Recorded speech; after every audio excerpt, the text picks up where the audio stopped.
Churchill जो सबसे मशहूर प्राइम मिनिस्टर थे इंग्लैंड के, उनका बड़ा अच्छा कोट याद आ रहा है आपकी बातें सुन के, और आप खुद स्ट्रेटजाइज करते रहे चीज़ों को।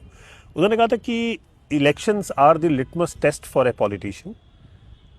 ओनली आफ्टर अ रिजल्ट लोग ये असेस कर पाते हैं कि कौन सदन में जाने लायक है, कौन जाने लायक नहीं है।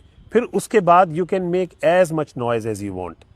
क्या प्रशांत को अब हम लोग थोड़ा सा अपसेट देख रहे हैं? कि हम थोड़ा सा, आपने खुद भी कहा आप इम्पेशेंट हैं। आपने चर्चिल की बात कही, मुझे अच्छा लगा कि आपने चर्चिल का उदाहरण दिया कि जिस चर्चिल ने कहा कि चुनाव ही अल्टीमेट लिटमस टेस्ट है, वो चर्चिल सेकेंड वर्ल्ड वॉर जीतने में इतनी बड़ी भूमिका अदा करने के बाद भी इंग्लैंड में चुनाव हार गए। ठीक है, लेकिन जब इंग्लैंड का राजनीतिक सामाजिक इतिहास लिखा गया, तो सदी के सबसे बड़ा नेता किसको बताया गया? चर्चिल को बताया गया इंग्लैंड में।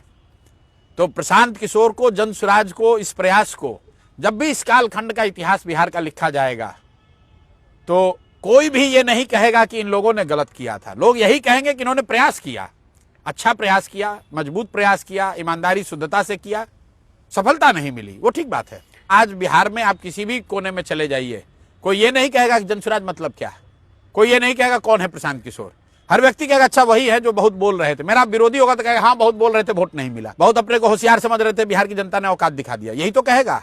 लेकिन कोई ये नहीं कहेगा कि प्रशांत किशोर ने प्रयास नहीं किया, कोई ये नहीं कहेगा कि प्रशांत किशोर ने लड़ाई नहीं लड़ी। मैं अपने भाषणों में चुनाव के रिजल्ट से पहले एक कथा हमेशा सुनाता हूं। महाभारत की लड़ाई में चक्रव्यूह भेदने की जो कथा सुनाई जाती है, उसमें अभिमन्यु को घेर कर छल से मार दिया गया। ध्यान रखिए, महाभारत की उस लड़ाई में चक्रव्यूह को भेदने के उस समय, जैसा कथाओं में बताया जाता है, भगवान श्री कृष्ण पांडवों के साथ थे। स्वयं भगवान जिसके साथ थे, जिसके पिता अर्जुन, उस अभिमन्यु को छल से घेर कर मार दिया गया। लेकिन आज भी जब महाभारत की कथा सुनाई जाती है तो अभिमन्यु के प्रयास की चर्चा होती है, अभिमन्यु के वीरता की चर्चा होती है। उनको घेर कर मारने वालों की चर्चा कोई नहीं करता। एक मिनट पूरा कर लेने दीजिए। उनको घेर कर मारने वालों की चर्चा कोई नहीं करता। और उससे आगे की बात है, महाभारत चक्रव्यूह में आपने अभिमन्यु को घेर कर मार दिया, लेकिन उससे आप महाभारत नहीं जीत पाए। तो इसलिए अंततः जीत सही की होगी, सत्य की होगी।